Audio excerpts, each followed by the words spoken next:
Hey everyone, welcome to Group Text. Okay, super excited and happy about this one day. This is one of those ones that just makes me happy when it showed up on my schedule. French Stewart first crash landed into our living rooms every Tuesday night from 1996 to 2001 on the hit NBC sitcom Third Rock from the Sun, playing Harry Solomon, one of 4 aliens sent to Earth to study how humans live. Wow, imagine if that was going on now. In 2013, he returned to TV as Chef Rudy, one of my favorite characters, just so smarmy, on the CBS series Mom. French is back with a new movie called Bob Trevino Likes It, which is now playing in select theaters, in which he plays Bob Trevino, but not the Bob Trevino whose name was in the title, and is doing all the liking. It is way too much for me to explain, so I will let him explain it. French Stewart, welcome. So happy to see you. I'm happy to see you too. It's been a minute. Yeah, but when this came through, I'm like, oh, it was like a happy moment. I swear, like the first time, I think the first time I met you, I was doing like Hollywood Squares with your mother. And you had like a small kid, and she was so overjoyed about this. And since then, I've just always been such a fan of both of yours. You just, I don't think people realize that sometimes people's TV shtick is like slightly different from who they are. Yeah. And like it's just like, oh, it's a fun person, it's a good person. Like Don Rickles isn't insane, I just was always happy to see you both coming. Well, thank you. And we're going to talk about Third Rock and Mom in just a moment. But your new movie, Bob Trevino Likes It, is a departure, I think, from you. You play one of 2 Bobs in the movie. I don't want to give it away, but tell me about the movie and which Bob you play. Well, it's based on a friendship that our writer-director, Tracy Layman, had, where she had a difficult relationship with her father, who had sort of narcissistic tendencies. And he sort of shut her out, and she looked for him on Facebook and found a different person with the same name. And then suddenly they kind of had a friendship, and she started getting more from this person than she did from her father. And so there's a good Bob Trevino that is played by the lovely John Leguizamo. And then there's a crappy Bob Trevino, which is your old buddy French Stewart. And so I think that's pretty much Yeah. that's pretty much it. We'll get into what a charmer your Bob is. Am I correct that at the table read of the script, you actually played both Bobs for the read? Yeah, my wife, Vanessa, she's a writer, and she's in Tracy Lehman's writing group. And so during COVID, they would invite me or other actors to come in and read for the writers. And so I read the good Bob and I read the bad Bob. And later on, I didn't think much about it, but later on she said, "Hey, do you want to play Bob?" And I was like, "Good Bob, got it. Good Bob." And she was like, "No, shitty Bob." And I was like, "Oh, even better." And because I don't get a lot of that. I do children's movies, Yeah. so having something like this was really rare. And and Tracy really had to kind of fight for me to be in this movie Well, yeah, because because it's just unlikely. yeah, I would have cast you as good Bob. Yeah, that's right. And Leguizamo could easily have done bad Bob. Yeah, yeah. So it's been a delight, and it's nice to have a tiny movie that's on the big screen, because most everything is kind of taken up with either wizards or dinosaurs or Superman, and to get a small movie in an actual theater, it's just it feels rare. Did you get to actually meet, because it is based on a true story, and for someone or at least as a friend of your wife's, did you actually get to meet the real Bob? No, he had actually passed away by the time the script was finished. And so, but the funny thing is that like Tracy, she didn't want to use her own name, so she found Bob Trevino, which was this. It's the name of a guy who was working on a movie with her that she found to be really magnanimous and sweet. And so now he's like my Facebook friend, and every now and then you'll type something and you'll see Bob Trevino likes it. And it makes your brain explode. 'Cause you're like, oh, that's meta. What's going on? You're like, why? I'm an old man. Don't mess with my brain. Yeah, and since I'm barely operating Facebook, like, don't start with me. Don't do it. Yeah, I just want to. I'm an older gentleman. I want to get to 9:30 or 10, watch my murders, and then go to sleep. So in the movie, let's make a left and go back to why we're here. Okay, sure. You play, honestly, a really horrible human being, Yeah. but you come across in real life and most of the work you've done as intrinsically nice. There is something likable about you. How hard was it to bury that part of yourself? It was really fun, just because it doesn't happen that often. I mean, it happens like not on a level where people really see it. Like I'll do guest shots where somebody will, like it's weird. Like Melissa, if I'm doing a comedy, they want me to be Vice Principal Johnson, and he can't get the kids together, And if it's something serious, then it's a pedophile. But basically, it's just the same sweater vest either way. Like I just like, oh, all right, off to work. But it was nice to get this just because it's unusual, and it feels like it's coming from someplace different. But it's really fun because it's just pretending to be a dick. But the hard part is that our lead, Barbie Ferreira, she's a magical person. Like she's a delight. She's fantastic. Isn't she amazing? Yes. She's amazing. I don't know. I mean, I've seen people who are really good, but I'm like, I don't know. I mean, she's like 25 or something, and that's as good as I've ever seen. So, and she's a nice person, which is amazing combination. So, I hope everybody sees it for her sake, because she's magic. Yeah, I feel like it's one of those little gems. Yeah. And one of the things I really loved about it, and I've become very aware of this when I'm watching movies, that the characters seamlessly fit in to the set and the background, and it doesn't pull me out. Yeah. Because like your character lives in a really shitty trailer park, but it wasn't like we were looking at shitty trailer park. Yeah. It was just exactly what it needed to be to not pull you out. Yeah. And it's such a fine line, isn't it? Because you watch enough things that suddenly you think, okay, well, oh, here comes the stepdad who cares, or here comes this, or here comes that. And it's hard to tell just a simple story anymore. Mm-hmm. Because everything is so complex. I look at the internet and that world, and I think it changes faster than we can catch up with it. Mm-hmm. And at a certain point, people don't seem like they used to seem. They seem different. They seem like they've chosen an algorithm, and now they say things. And it's very rare that you can actually talk to another person on a telephone.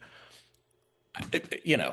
Every now and then I get a handwritten letter from somebody. I'm like, it's absolute shock. It's the prettiest thing you've ever seen in your life. What I meant by what I just said is I recently saw a movie, and it's based in the 70s. And it was one of the first movies that I had seen in a long time that it wasn't like, look, we're in the 70s. Yeah. Where it just disappeared. And I felt that with this movie. It just, as it should, disappeared. And I would think as an actor that would be so much easier to bury yourself in a role in.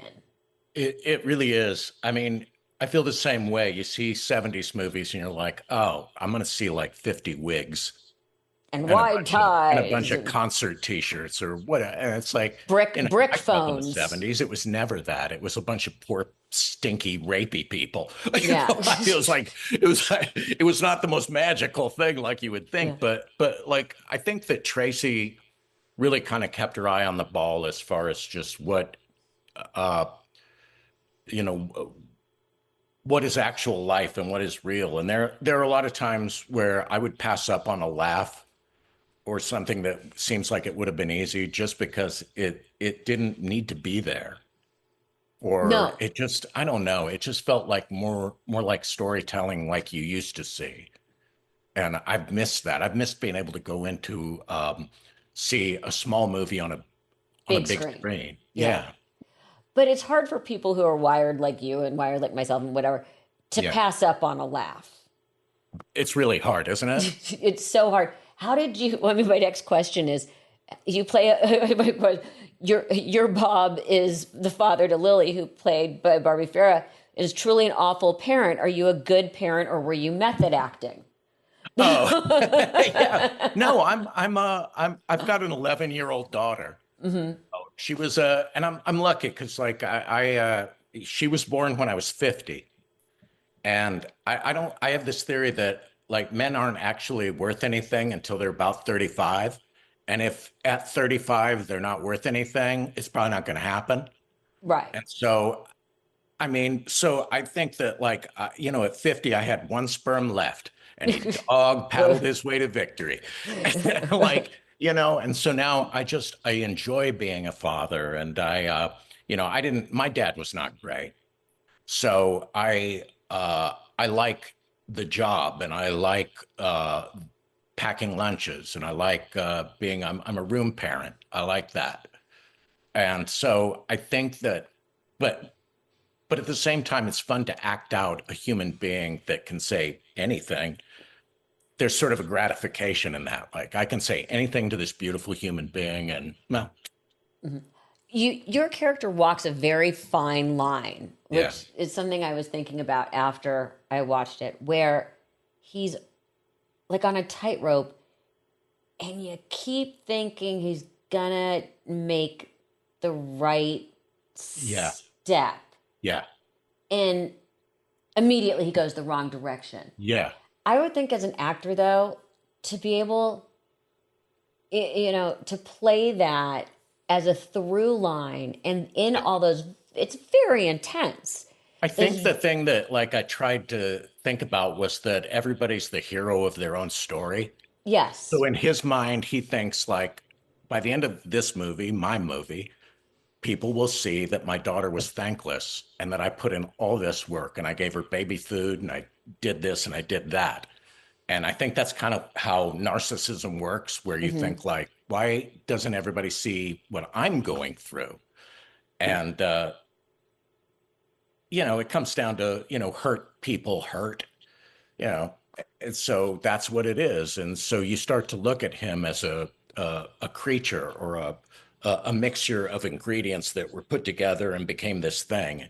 And you try not to judge it because otherwise you're just kind of twirling your mustache and being a Hmm. villain.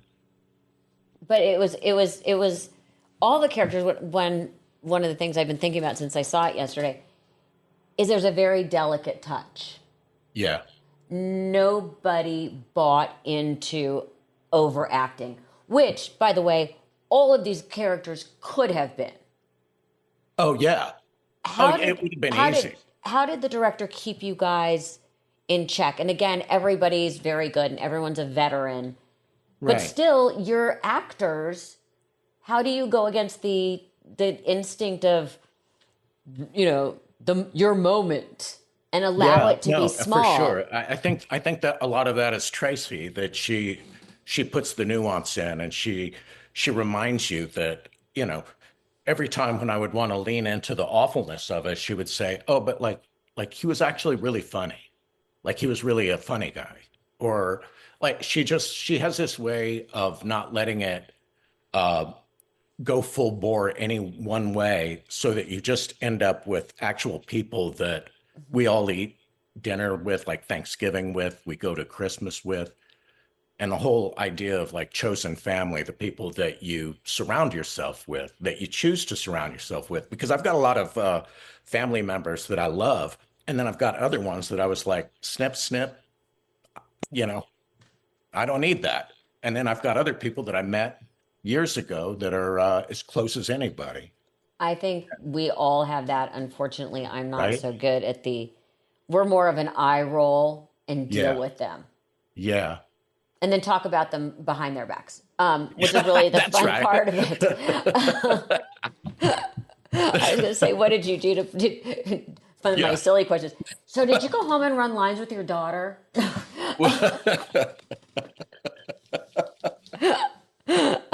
Because that's how I think. So, your big break was Third Rock, which was a huge hit, and TV was different then. It You would was. do 26 episodes. Yeah. Yeah. How? When did you guys realize you were on a hit show? Because back in the Oh, day, you waited for what we used to call overnights. yeah. Yeah, and it's back when there were really uh three networks, PBS, HBO, Sort ESPN, like a of. little bit of stuff, but that's like the focus was sort of on the networks. Right. And so it was the last of that where if you had a hit show, suddenly you're like, oh, I've got tickets to see like the Lakers. I've got this, I've got that. They give you things and it's stunning. It was really amazing. And I think that late into the first year, we thought like, oh, this is really rolling. And then we come back the second year and they're like, we don't want 22, we want 28. And then suddenly you're just in the grind. But it's a sitcom. And so it's, and Third Rock is the kind of sitcom that it's got, it's like a fish out of water comedy where you've got, people commenting on life on Earth. But like it's also got a built-in ticking time bomb where at the end of 5 or 6 years, you should really know how to like work a toaster. Yes. Otherwise you start to become the thing that you're mocking, and then it's time to get out. But that's a fancy problem to have. It was really fun because Lithgow, he's the lead and he's a good man. And if your lead is a good person, things go well. And if your lead is a nutball, well, good luck. And we're going to get to being part of an ensemble cast because you have done this multiple times. But I got to ask, what were you the first time you were recognized in public from the show? Oh, I was driving in my car and I looked over and I saw people pointing at me and waving. And I was like, oh, oh. And then they just rolled down the window and they were just shouting at me. And I remember thinking, oh, I mean, they don't know that I just got this job. I live in an apartment in Pasadena. Right. Like I'm not like, it's like not like I'm rich or I'm this or I'm driving like a crappy car that I still have because I haven't upgraded to a car and people are waving at me and I'm like, blah, blah. It was weird.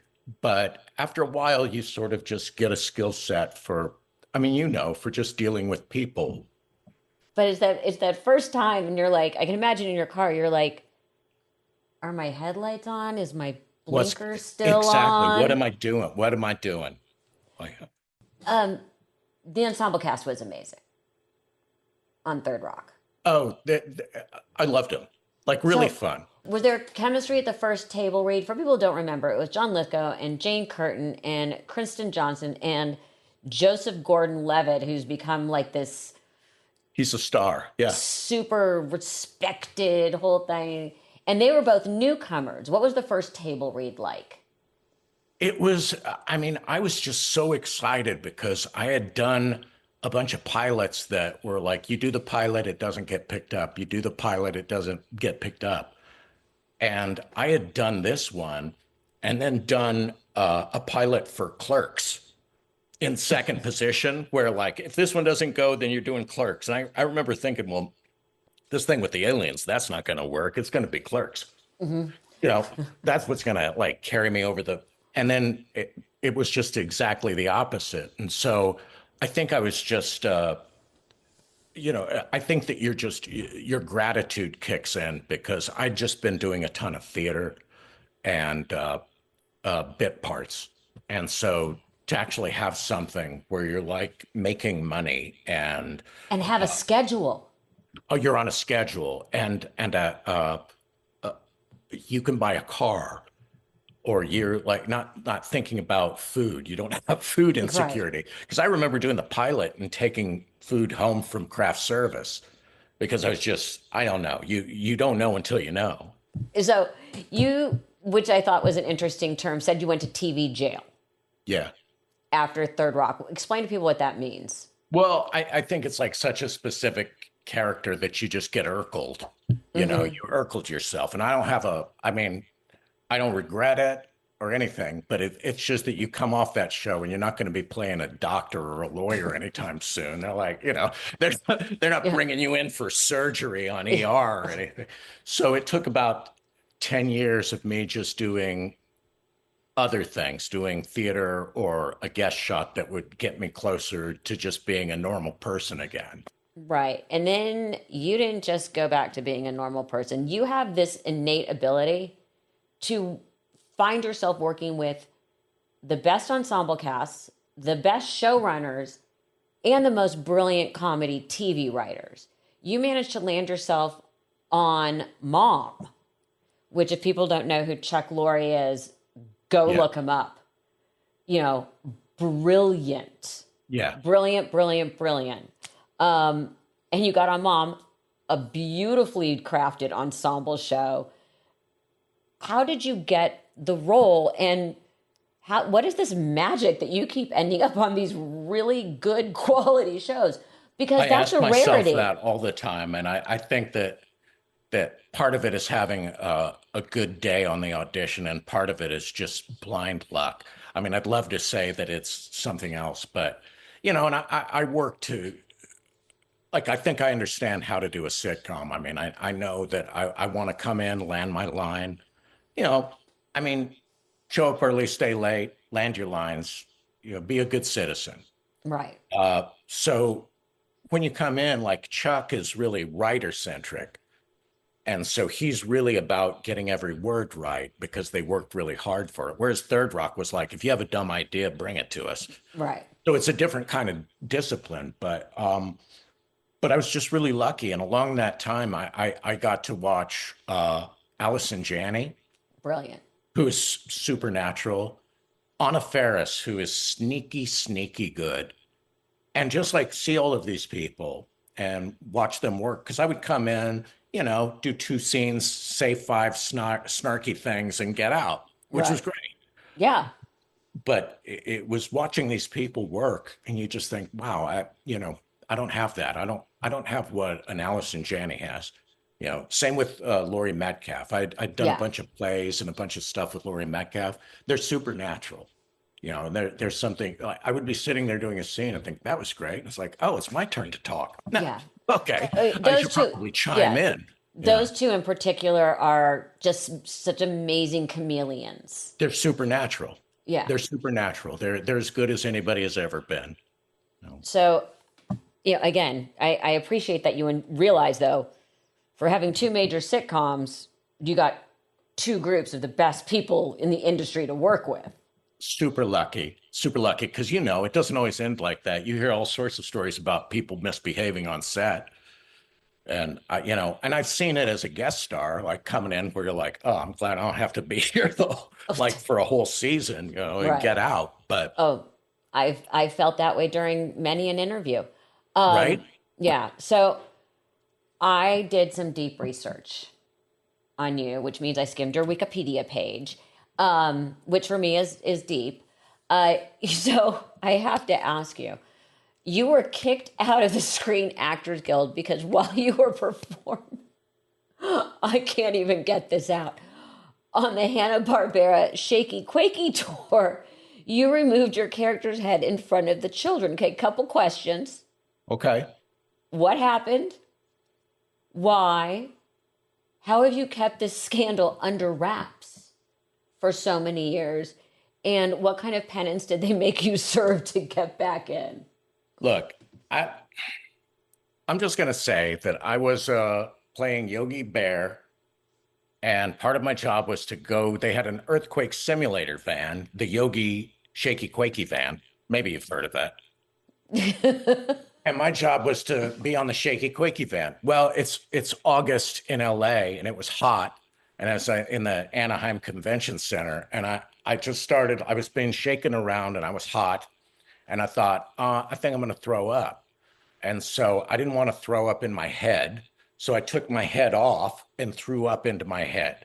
And the children didn't like it. My boss didn't like it. And so then I got fired. Now, months later, they invite me back and they say, okay, we're doing this thing at the La Brea Tar Pits, and we need you to be a Flintstone and drive the Flintstone mobile. Okay. So I show up and I'm driving around, and afterwards, they gave us complimentary wine. We got a little lit up, and I decided to take the Flintstone mobile and open it up out on Wilshire. Well, got pulled over. They're like, woo, woo, woo. And the guy's like, hey, look, the cop looks at me and goes, I get that this is funny for you, but you got to get this thing out of here or we're going to impound it. And so I got fired from the same job twice. But I mean, was it really a crime or was it just fun? You decide. Exactly. You decide. And SAG banned you? What's that?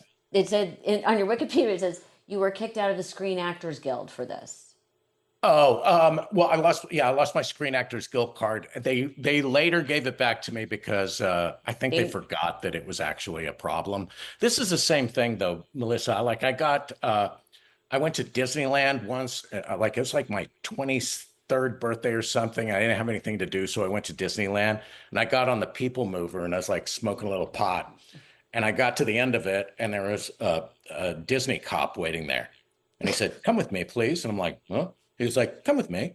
And he takes me down and they take me to I guess it's Disney jail, but it's it's basically just a break room. And they sat me down and I said, why am I here? And then they showed me a picture on the People Mover. And then they said, don't come back ever again. Fair now we're enough. going to let you go. And so now I'll take my daughter there. I'm 61. And every time I go there, I think, I shouldn't be here. I'm breaking the law. I'm breaking the Disney law. And are you on file? And is your daughter going to have to see you in cuffs at Disneyland? I don't know. It could go that way where I end up talking to her, through the bars. I love you, honey. Yeah, that'll cost you a lot in therapy. Anyway, what do you have going on next?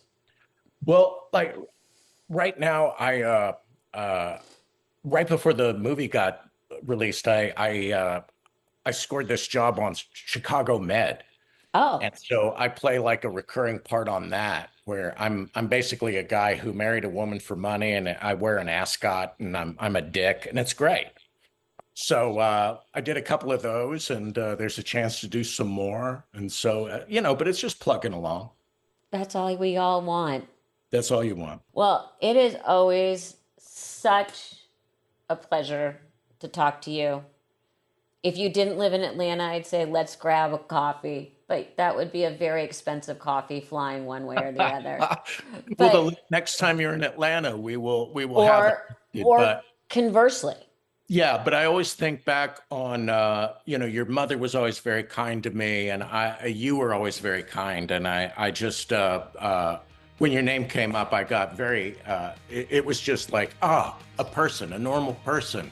Yeah. Thank you. So it's always great to see you. So good to see you. Thank you so much. Absolutely.